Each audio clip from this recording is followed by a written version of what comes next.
মির্জা আব্বাস ভাই কামান দাগিয়েছেন, একদিকে মির্জা ফখরুল আর একদিকে মির্জা আব্বাস, দুই দিকে দুই মির্জা বিরামহীন ভাবে সোশ্যাল মিডিয়ার পিছে লাগিয়েছে। বিএনপির Mirza to the power square, এদের সঙ্গে আমাদের বিরোধটা অনিবার্য ছিল, মানে সোশ্যাল মিডিয়া।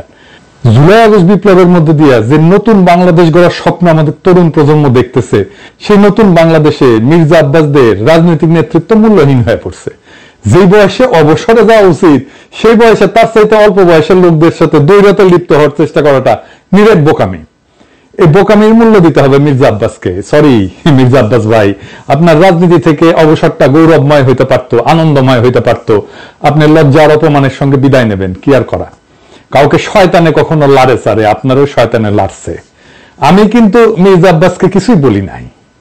উনারা কেউ সরে যাচ্ছে বলে গালি দিছে, আমি জানতাম না কে গালি দিছে। ওটা প্রথম শুনি মির্জা ফখরুলের মুখে।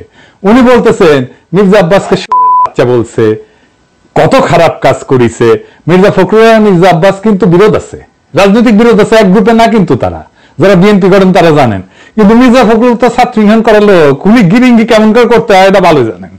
উনি কায়দা করে মির্জা আব্বাসকে সামনে দিয়ে দিলেন আমাদের। আর মির্জা আব্বাস ভাই কিছু বুঝা না বুঝা আইসা শুরু করলেন ব্যাটিং করা। মানে যে গালিটা মির্জা ফখরুল দিতে পারবে না, সেটা মির্জা আব্বাসকে দিয়ে দেওয়াইলেন আর কি। এটা গিরিঙ্গি আর কি, ছাত্র ইউনিয়নের গিরিঙ্গি। আমি বুঝতে পারি এই সমস্ত। আচ্ছা মির্জা আব্বাস ভাই, আপনি বলেন আমি কি ভুলটা বলছি? আমি বলছি বারাক ওবামা যখন আমেরিকার প্রেসিডেন্ট, তখন তাকে ফিলিপাইনের প্রেসিডেন্ট বেশ্যার বাচ্চা বলে গালি দিছিল। আর বারাক ওবামা সেটাকে হজম করছে। আপনি একজন পলিটিশিয়ান হয়ে সেটা হজম করতে পারবেন না কেন? আমি তো নিউজটা দেখাইছিলাম, আমি তো মিশা নিউজ দেখাই নাই, তাই না? আপনি গালি খাইতে চান না, তাহলে রাজনীতিতে আসছেন কেন? মসজিদের ইমাম হন, কেউ গালি দিবে না। হিমালয়ে গিয়ে সন্ন্যাসী হন, কেউ গালি দিবে না। নবী রাসূলদের গালি দেয় মানুষ, আল্লাহর খোদাকে গালি দেয় মানুষ। আপনি কোন বালেশ্বর বাল হরিদাস পালাচ্ছেন, আপনারা গালি দেওয়া যাবে না?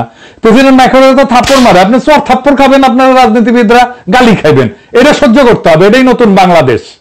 এবার আসেন আমরা ওনার বক্তব্যটা আলাদা আলাদা করে শুনি। জর্জ মিল্টন বকা দিয়েছে আমাকে, সেটাকে সমর্থন করেছে পিনাকি। অর্থাৎ জর্জ মিল্টন যে ভাষা আমাকে বকা দিয়েছে, পিনাকি সমর্থন করেছে। আমি বলতে চাই যে ওরা সবাই একই বংশের, একই গোত্রের সন্তান। কোনো ভদ্রলোককে এভাবে গালি দিতে পারে না। আমি ঢাকার মানুষ, আমি ইচ্ছে করলে ওরা যে ভাষায় গালি দেয় তার চেয়ে জঘন্য ভাষায় গালি দিতে পারি। কিন্তু আমার বাপ মা, আমার পরিবার এটা আমাকে শেখায় নাই। ওরা যেটা বলছে এবং বলেছে এটা ওদের পরিবার থেকে শেখানো, ওরা ওই পরিবার থেকে করে আসছে, শুকরের জাত। এটা নিয়ে বিশ্বব্যাপী আমার দেশে এবং বিদেশে আমার কিছু ভাইয়েরা আছে যাদের বাপ মায়ের কোনো ঠিক আছে বলে আমার মনে হয় না, যাদের অ্যাকচুয়ালি জন্মের ঠিকানা আছে বলে আমার মনে হয় না। ওদের কথা বলার স্বাধীনতা আছে, ওরা আমাকে গালিগালাজ করার স্বাধীনতা আছে, আর আমি একটা সত্যি কথা বলতে পারবো না, সেই স্বাধীনতা আমার নাই। উনি বলছেন জন্মের ঠিক নাই। আব্বাস ভাই, দুনিয়া সব প্রাণী একই পদ্ধতিতে জন্মায়। আর একটা পদ্ধতি আছে টেস্ট টিউব বেবি, ওইখানে কেউ কাউকে লাগায় না। তো ঠিক পদ্ধতি কোনটা মির্জা আব্বাস ভাই? আর আপনি কোন পদ্ধতিতে জন্মাইছেন? আর আপনি যে পদ্ধতিতে জন্মাইছেন সেটা যে ঠিক, এই সার্টিফিকেট আপনারা কে দিছে? হ্যাঁ, তবে আপনি দাবি করতেই পারেন যে আপনারা যারা গালি দেয় তারা বৈধ বাবা মায়ের সন্তান না। আমার অনুমান আপনি সেটাই বলছেন, বৈধ পিতামাতার সন্তান না হইলে সে গালিবাজ হয়। আপনার এই অনুমানেরও কোনো ভিত্তি নাই। আপনাকে জানা আছে যে লিওনার্দো দা ভিঞ্চি, হ্যাঁ চেনেন? আপনার চেনার কথা না অবশ্য, ও বৈধ পিতামাতার সন্তান না। কিন্তু এমনকি শেক্সপিয়ার চিনেন? আপনার চেনার কথা না। চার্লস ডিকেন্স চিনেন? আলেকজান্ডার দ্য গ্রেট, কেউই বৈধ পিতামাতার সন্তান না। নাম শুনেছেন বাক? হ্যাঁ, মিউজিশিয়ান শুনেছেন? তার কোন মিউজিক শোনার কথা না আপনার। হ্যাঁ, অগাস্টাস সিজারের নাম শুনেছেন? স্টিভ জবসের নাম শুনেছেন? এমনকি জ্যাকি চ্যান সিনেমা দেখেছেন? দুইটা কেউই বৈধভাবে বিবাহিত বাবা মায়ের সন্তান না। সেই জন্য মনীষীরা বলে জন্ম হোক যথাতথা, কর্ম হোক ভালো। আপনার কর্মজীবনটা কি আসেন সেটা দেখি। আপনার কর্মজীবন কি ভালো? না মির্জা ভাই, আপনার কর্মজীবন ভালো না। আপনার কর্মজীবন কলঙ্কে ভরা। না, আমি কোন পত্রিকার নিউজ নিয়ে আপনার চরিত্র হনন করবো না, ওইটা আমার কাজ না। 2015 সালে আপনি আপনার নিজের দাখিল করা হলফনামা থেকেই দেখাবো। আসেন আমরা আমাদের ঠিক পথে জন্ম না হওয়া মির্জা আব্বাস ভাইয়ের আমল নামা দেখি। আচ্ছা মির্জা আব্বাস ভাই, মির্জা তো আপনার পারিবারিক পদবী না, তাই না? এটা আপনি লাগাইছেন পরে। আপনার বাবার নামের আগে তো মির্জা নাই, তাই না? আপনার বাবার নাম আব্দুর রাজ্জাক। আপনার এখানে মির্জা লাগাইতে হইল ইনফিরিয়রিটি কমপ্লেক্সে। এলিট হইতে চাইছেন, নতুন বাংলাদেশের এলিট হইতে চাইছেন না। টাকা পয়সা হয়েছে, এখন মির্জা না থাকলে ক্যাঙ্কা হয়, অসুবিধা নাই। বাংলাদেশে এভাবেই সব এলিট গড়ে উঠছে, ওই যে সোহরাওয়ার্দীর বডিগার্ড থেকে। আচ্ছা যাই হোক, মির্জা আব্বাস তো একটা ব্যাংকের মালিক, জানেন তো? ঢাকা ব্যাংক 1995 সালে ব্যাংকটা প্রতিষ্ঠিত হয়, মির্জা আব্বাসই প্রতিষ্ঠাতা। এই ঢাকা ব্যাংকটা দেশের প্রথম দিকের বেসরকারি মালিকানায় প্রতিষ্ঠিত ব্যাংকগুলোর মধ্যে অন্যতম ব্যাংক। কোনো সমস্যা হয়নি, অনেক ব্যাংকের সমস্যা হয়েছে, জয় বাংলা হয়ে গেছে হাসিনার আমলে। মির্জা আব্বাসের ব্যাংকে কোনো সমস্যা হয়েছে? হয় নাই। হ্যাঁ, তো ব্যাংক প্রতিষ্ঠার টাকা পেলেন কেমনে মির্জা আব্বাস ভাই? আপনার ফ্যামিলি কি জমিদার ছিল? আপনার আব্বা কি করতেন? আসেন আমরা এবার দেখি ওনার আব্বা কি করতেন। ওনার আব্বা মতিঝিল সরকারি উচ্চ বিদ্যালয় এবং মতিঝিল সেন্ট্রাল গভর্নমেন্ট স্কুল হিসেবে যেটা পরিচিত, ওই স্কুলের দপ্তরই ছিলেন। ডং ডং ডং ডং ডং ডং কইরা ঘন্টা বাজাইতেন। কি মির্জা আব্বাস ভাই, খারাপ লাগলো? হ্যাঁ, দপ্তরের কাজ খারাপ না, সম্মানের কাজ। কিন্তু আপনি যে কাজ করতেছেন সেটা সম্মানের না। দপ্তরের কাজের পাশাপাশি আপনার ওই স্কুলের সামনে মসজিদের সাথে একটা ছোট্ট পুরীর দোকান ছিল। পুরি বানাইতেন আপনার আব্বা, ওই পুরীর দোকান চালাইতেন। ওই সিপার পুরীর দোকানের জমিটাও ছিল রেলের। এখনো আপনি রেলের জায়গা দখল করে বাসা বানায় বসবাস করছেন। হয়তো পরের জায়গা, পরের জমি, ঘর বানাইয়া আমি রই, আমি তো ভাই জমির মালিক নই। দপ্তরি থাকাতে কোনো অপরাধ না, লজ্জারও না। কিন্তু ওই অবস্থা থেকে ব্যাংক মালিক হওয়ার জার্নিটা আমরা বুঝে দেখতে চাই। কেমনে বাংলাদেশের এলিট তৈরি হয়েছে, কেমনে বাংলাদেশের পলিটিশিয়ানরা তৈরি হয়েছে, কেমনে বাংলাদেশের রাজনীতিতে দুর্বৃত্তায়ন হয়েছে। 1991 সালে প্রথম এমপি হন মির্জা আব্বাস। তারপরে কিছুদিনের মধ্যে ঢাকার মেয়র, আর 4 বছরের মধ্যে ব্যাংক মালিক। এমপির বেতন কত মির্জা ভাই? মন্ত্রীর বেতন কত? 1-1.5 লাখ টাকা সেই সময় মাসে, তাই না? তো কোন জাদুর কাঠি পাইলেন যে ব্যাংক বানানোর টাকা পাইছেন? এমপি হওয়ার আগে কি করতেন আপনি? আপনি ছিলেন কমিশনার। কমিশনারের বেতন কত? আপনার বৈধ ব্যবসা কি ছিল? বৈধ ব্যবসা ছিল ওই অঞ্চলে শাহজাহানপুরের গরুর হাটের ইজারা নিতেন আপনি। সে 75 পরবর্তী সময় কমলাপুর রেলে যত ঠিকাদারি, সড়ক পরিবহন সব আরো বহু জায়গা থেকে চাঁদা উঠাইতেন। চান্দা তোলাটা আপনার পুরানো অভ্যাস, তাই চান্দা তুলে আমাদের টাকা দিতে চায় যেন আমরা ইউটিউবিং ছাড়ি। শুনেন, ওরা ওই যে ইউটিউবের মধ্যে কি যে পয়সা কামানোর একটা রাস্তা আছে ওদের, সে পয়সা কামাইতেছে। আরে ভাই, পয়সা যদি লাগে আমাদেরকে বল, আমরা চাঁদা দিলে দিব না, অসুবিধা নাই তো। চান্দা তোলা ছাড়া আর কিছু করার যোগ্যতা মির্জা আব্বাস আপনার ছিল না কোনোদিনই, কারণ উনি আবার দারুণ মেধাবী। আপনার ইউনিভার্সিটিতে পড়ার যোগ্যতা হয় নাই, সোহরাওয়ার্দী কলেজ থেকে 2nd ক্লাসের ডিগ্রি পাস করেছেন, এই যে সার্টিফিকেট আপনার দেখেছেন। আল্লাহ বাঁচাইছে, আর একটু কম হলে তো জাতির ফিতা হয়ে যেতেন। তো উনি নিজেই নিজের সার্টিফিকেট দাখিল করেছিলেন। যাই হোক, এই একাডেমিক কোয়ালিফিকেশন নিয়ে আপনার তো কেরানিরও চাকরি হতো না কোথাও, বাংলাদেশেও না। আপনার তো কিছু করার ক্ষমতাই নাই। ইউটিউবে টাকা পাওয়া যায়, কথা সত্য, বই লেখাও টাকা পাওয়া যায়, শিক্ষকতা কইরা, অভিনয় কইরা, কবিতা লেখা, গান গায়া টাকা পাওয়া যায়, প্লেন চালালেও টাকা পাওয়া যায়, রিক্সা চালালেও টাকা পাওয়া যায়, আপনার ড্রাইভারও যে ড্রাইভিং করে সেটা তো টাকা পাওয়া যায়। তো আপনি এর কোনোটাই পারেন না। আপনি চান্দা তুলে টাকা তুলতে পারেন, ওটাই আপনার উপার্জন, ওইটাই আপনার ক্ষমতা। তো চান্দা তুলে টাকা দিয়ে ইউটিউব বন্ধ করার আবদার কেন করতেছেন? ব্যথা বেশি দিচ্ছি, ব্যথা কি জিনিস আপনি টের পান নাই? আপনার তো কোনো স্কিল সেট নাই, আপনি কোনো কিছু করে উপার্জন করতে পারবেন না, তাই আসছেন রাজনীতিতে। এটাই বাংলাদেশের রাজনীতির মধু। আপনি ব্যবসাও পারেন না, তাই পারলে এন্টারপ্রেনার হইতেন। তো সম্পদ তৈরির জন্য চান্দাবাজি করেছেন, করেন, এখনো করেন, বোঝা গেল। কিন্তু কোন জাদু বলে ব্যাংক বানাইছেন সেটা আমরা খুঁজে দেখবো, গলায় পাড়া দিয়ে এটা বের করবো। আমরা আরো আগে যাই, 1971-এ আপনি তখন মোটামুটি দামরা, কলেজে পড়েন, আপনি নিজে দাবি করেছেন আপনি মুক্তিযোদ্ধা। শোনেন, মূলত আমি একটা বলতে পারবো যে ওই 26শে মার্চ রাত্রে যদি আমরা ওই আওয়াজ না পেতাম, যদি আমরা, তাহলে দেশের মানুষের ভাগ্য নিয়ে বহু লোকই সিনেমিলি খেলার সুযোগ পেত, সেটা পায়নি। পরবর্তীতে আমরা মুক্তিযুদ্ধে যাই এবং দেশের স্বাধীনতা যুদ্ধে অংশগ্রহণ করি। ওটা আবার বিএনপির পেজ থেকে শেয়ার দেওয়া। এই বক্তব্যে উনি বলছেন মুক্তিযুদ্ধে কি করেছেন সেটার কোনো কিন্তু উল্লেখ নাই। 25শে মার্চে কি হয়েছে, শাহজাহানপুরে ওনার বাসা থেকে কি দেখেছেন, ওইটুকুই শুধু বলতে পারেন, তার বাইরে আর যাইতে পারেন না। তার বাইরে গেলে জিয়াউর রহমান মুক্তিযুদ্ধের ঘোষণা অমুক তমুক ওই জায়গায় চলে যান। উনি কোথাও মুক্তিযুদ্ধ করেন নাই। কোন সেক্টরে যুদ্ধ করেছেন, কোথায় ট্রেনিং নিছেন, কারা ছিল সহযোদ্ধা, মিছা কথা কইতে লজ্জা লাগে না মির্জা আব্বাস? এটা চেনেন? 1971-এ পাকিস্তানি বাহিনী তার নাম শুনলে কাপড় নষ্ট করে ফেলতো। ঢাকার গেরিলা মুক্তিযোদ্ধা সাদেক হোসেন খোকার দলের। আমি তার কাছ থেকে জানছি আপনি মুক্তিযুদ্ধ করেন নাই। এমনকি আপনি এই যে যারা মুক্তিযুদ্ধ করছে একই সময় ঢাকায়, আজম খান, ইকবাল সুফি, আলমাস লস্কর, কাজী মোহাম্মদ হেদায়তুল্লাহ, মোহাম্মদ শফি, খুরশিদ আব্দুল মতিন, আবু তাহের, মোহাম্মদ বাশার, খন্দকার আবু জায়েদ, জিন্না, ফরাদ জামিল, ফুয়াদ, মোহাম্মদ শামসুল হুদা, ডক্টর নিজাম, জাহের, কোসি, ঢাকার মুক্তিযুদ্ধের সেই উজ্জ্বল নামগুলা কারো বন্ধু সার্কেলের লোক আপনি ছিলেন না।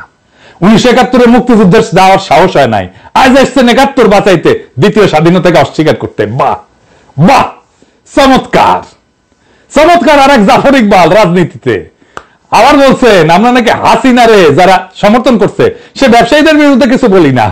শুক্রের গ্রুপ ওরা কিন্তু দেখেন, ওরা শুধু রাজনীতিবিদদের পিছনে লেগেছে, কিন্তু যারা নাকি এই যে হত্যাকাণ্ড ঘটালো, এই যে ছাত্রদের হত্যাকাণ্ডটা ঘটালো, একটা বিশাল একটা ব্যবসায়ী গ্রুপ আছে না, আপনারা দেখেন নাই 3 তারিখে, 3 তারিখে আগস্টের 3 তারিখে যারা হাসিনার সঙ্গে দেখা করেছিল, মিটিং করেছিল এবং বিভিন্ন ভাষায় তাকে এমনভাবে কথা বলেছিল যে হাসিনা খুন করতে উৎসাহিত হয়েছিল, তাদেরকে এমনভাবে প্রভোগ করা হয়েছিল যে হাসিনাকে খুন করতে উৎসাহিত করা হয়েছে।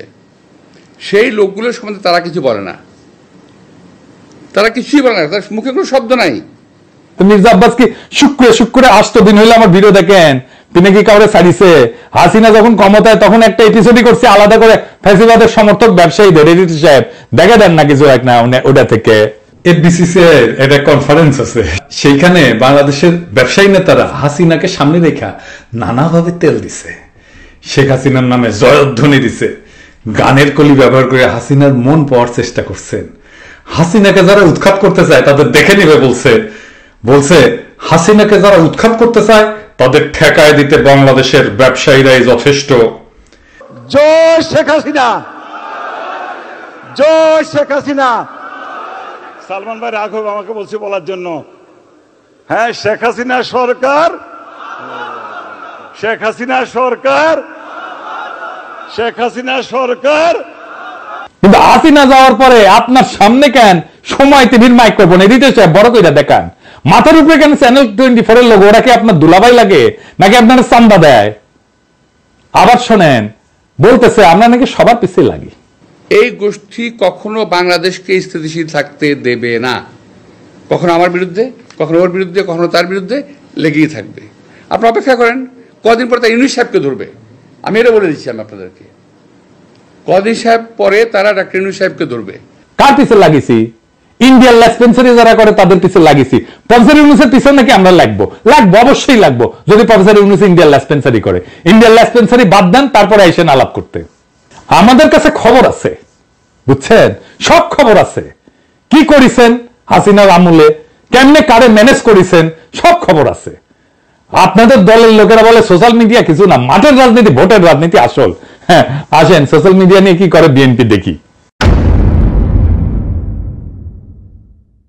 বিএনপি প্ল্যান নিছে যে তাদের ফেসবুকের পোস্টে তো কেউ যায় না, মাছি মারে ওরা নিজেরা বসে, তো স্পন্সর পড়দের পয়সা খরচ কর, টাকা খরচ কর, তা করবে না তারা। বট রিয়াক্ট, বট মানে বুঝেছেন তো, যন্ত্র থেকে ওই যে লাইক শেয়ার দিবে, বুঝেছেন, কমেন্ট করবে, বট দিয়ে রিয়াক্ট দেন। দেখেন সব ভিয়েতনামের আইডি, দেখেছেন? হ্যাঁ আপনারা বিএনপির পোস্ট দেখবেন যে হাজার হাজার লাভ রিয়াক্ট পড়িছে, ভালোবাসা যে বন্যা বয়ে যাইতেছে, আপনারা প্রভাবিত হয়ে যাবেন। আরে বাপরা সর্বনাশ, ভালো কাজ করেছে তো, ভালো কথা, আমি একটা লাভ রিয়াক্ট দিয়ে দিই। মানুষের সাথে এরকম প্রতারণা করতে পারে কেউ? আওয়ামী লীগ এরকম প্রতারণা করে নাই জনগণের সাথে, বিএনপি যেটা করছে দেখেছেন। এটাই আপনাদের জার্নি, এটাই বাংলাদেশের রাজনীতি। এরাই হয় মন্ত্রী, দলের শীর্ষ নেতা, আর একাডেমিক যোগ্যতায় কেরানি হয়ে যার জীবন পার করার কথা ছিল সে হয় মন্ত্রী, যার উপার্জনের ধান্দাই হইতেছে কিভাবে অন্যরে ঠকাবে, আরেকজনকে অতিরিক্ত সুবিধা দেবে, অন্যরে বঞ্চনা করবে বা ভয় দেখায় উপার্জন করবে, চান্দা নেবে। আমি যদি 1 টাকা ইউটিউবে উপার্জন করি না, সেটা আমার ইনকাম ট্যাক্সের ফাইলে আছে, এটা আমার বৈধ উপার্জন। আমি 1 টাকা যদি খরচা করি ওটা দেখাইতে পারবো আমি কিভাবে এই 1 টাকা উপার্জন করছি। আপনি জিন্দেগিতে দেখাইতে পারবেন না কিভাবে আপনি ব্যাংক বানানোর টাকা পাইছেন, জিন্দেগিতে পারবেন না, চ্যালেঞ্জ দিলাম আপনাকে। আপনার বৈধ উপার্জন কি? আপনি নিজেই ঘোষণায় বলছেন বাড়ি ভাড়ার টাকা আর ব্যাংকে রাখা সঞ্চয়পত্র, বাড়ি ভাড়ার টাকায় পেট চালান, বসে বসে খান, আর ব্যাংকে রাখা সঞ্চয়পত্র ওটি থেকে সুদ আসে, এটা হইতেছে আপনার উপার্জন। তাও এটা আজকের কথা না, 10 বছর আগের কথা। লজ্জা লাগে না আপনার? হ্যাঁ, আমার প্রত্যেকটা পয়সা হালাল, আপনার প্রত্যেকটা পয়সা হারাম। আপনি দাবি করতে পারবেন আপনার প্রত্যেকটা পয়সা হালাল? পারবেন না। বুকে হাত দিয়া বলবেন, আল্লাহর কসম কাইটা বলবেন, দেখাই দেবেন আপনার উপার্জন কিভাবে হয়েছে, কেমনে আপনি ব্যাংক করছেন। আপনি কাউরে না কাউকে বঞ্চনা করে সুবিধা দেওয়া ভয় দেখায় যে টাকা উপার্জন করছেন, সে উপার্জনের টাকা দিয়ে ক্যাডার পালেন, সে ক্যাডার ভোটে জিতায়, আর অনুপার্জিত টাকায় ভোট কিনা এমপি হয়ে যান আপনি। আপনার দলের লোকেরা ভোটের কথা বলে, ভোট নিয়ে যেতে চাই দেশকে। শুনেন, সোশ্যাল মিডিয়াতে কিছু নতুন নতুন আমি বলি কুতুব আবির্ভূত হয়েছে, তারা বাংলাদেশকে কোথায় নিয়ে যেতে চায় আমি জানি না। আমরা দেশ থেকে ফ্যাসিবাদের সমস্ত কলঙ্ক চিহ্ন মুছবো, আমরা বাংলাদেশে ভারতের তালুকদারি বন্ধ করব, চিরতরে আমরা বাংলাদেশে একটা সাম্যের ইনসাফের রাষ্ট্র করব। আপনারা মির্জা ফখরুল সেই স্বপ্নের সামনে বাধা হয়ে দাঁড়ায় আছেন। দেশের জনগণ জানে, বুঝতে পারে প্রফেসর ইউনূসকে কেন তাড়ানোর চেষ্টা করতেছেন, কেন দ্রুত নির্বাচন চান। জনগণের জন্য প্রফেসর ইউনূসের এই অতি অল্প সময়ের শাসন হয়ে থাকবে একটা স্বপ্নের মতো, এক অলিক সম্ভাবনার মতো, এক বিদ্যুৎ চমকের মতো সময়। তারপর বাংলাদেশ আবার ফিরে যাবে আপনাদের সেই আদিম জমিদারি ব্যবস্থায়, আপনাদের সেই মাফিয়া শাসনে। আবার কালো টাকা এবং পেশি শক্তির মাস্তানেরা গাড়িতে পতাকা ওড়ায় ঘুরবে, হেলিকপ্টারে চড়বে, দলীয় মাজারে খাদেন। আবার আমাদের ভয়ে ভয়ে বাঁচতে হবে। ক্ষমতার অঙ্গুল হেননের নিয়ত নির্দিষ্ট হবে আমাদের মতো ছোটখাটো মানুষদের। আমরা জানি আমাদের দাসের জীবন, আমরা পুতুল নাচের রীতি কথা, দুর্ভাগ্য পীড়িত জাতি, সমাজের সবচেয়ে অযোগ্য, অশিক্ষিত, দাম্ভিক, অসৎ মানুষের বড় গলা শোনা ভয়ের রাজ্যে জীবন মৃত আমরা জানি আপনাদের বসংবৎ কোটাল পুত্রের ভিন্ন মতের আগাছা কেটে ফেলার অভিযানে আমরা যে কোনো সময় কচু কাটা হয়ে যেতে পারি। আমাদের জীবন মিথ অফ সিসিফাস। সিসিফাসের গল্প জানেন?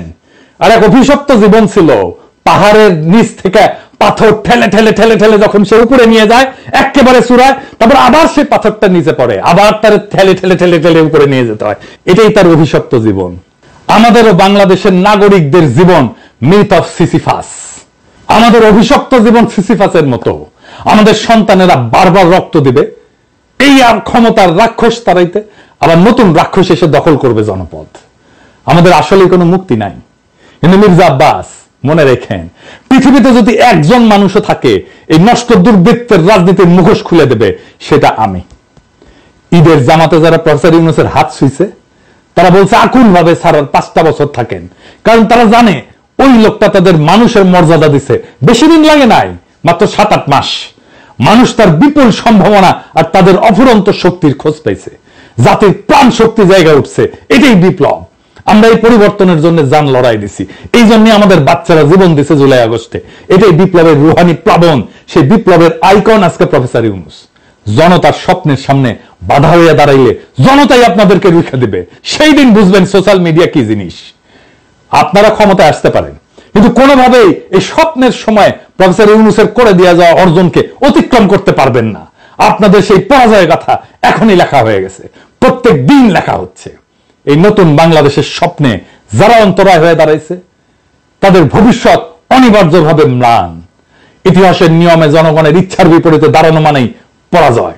মির্জা আব্বাস এবং তার মতো নেতৃত্বের অবসান অনিবার্য। আমরা জানি এই লড়াই শুধু ক্ষমতার না, এই লড়াই ইনসাফের, সাম্যের, মুক্তির। আমাদের তরুণ প্রজন্ম আজ যে নতুন বাংলাদেশের স্বপ্ন দেখছে, যেখানে দুর্বৃত্তের রাজনীতি, চাঁদাবাজির আধিপত্য কিংবা ক্ষমতার দম্ভের কোনো স্থান নাই, সেখানে থাকবে সৎ, মেধাবী, প্রগতিশীল নেতৃত্ব।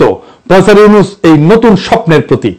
তার নেতৃত্বে যে নতুন দেশ গড়ার লড়াই শুরু হয়েছে, তা জনতার হৃদয়ে আর এক বিপ্লবের আগুন জ্বালায় দিছে। এই আগুন নিভে যাওয়ার না। জনতা জানে, জনগণ জানে এই পরিবর্তন তাদের জীবনের, তাদের ভাগ্যের, তাদের সন্তানের ভবিষ্যতের প্রশ্ন। তাই মির্জা আব্বাস কিন্তু তার মতো অতীতের রাজনীতির নেতাদের কাছে আমাদের একটাই বার্তা, সময় বদলাইছে, জনতার স্বপ্নকে দমায় রাখা যাবে না। নতুন বাংলাদেশে মিথ্যা, দুর্নীতি, ক্ষমতার অপব্যবহার থাকবে না। আমাদের লড়াই চলবে। জুলাই আগস্ট বিপ্লবের প্রকৃত অর্থ বাস্তবায়ন না হওয়া পর্যন্ত এই নতুন বাংলাদেশের স্বপ্ন বাস্তবায়নের পথে প্রত্যেকটা বাধাকে পাড়ায় আমরা আগায় যাব একটা সত্যিকারের স্বাধীন, সম্মেত, ইনসাফের, মানবিক বাংলাদেশের পথে। ইনকিলাব জিন্দাবাদ।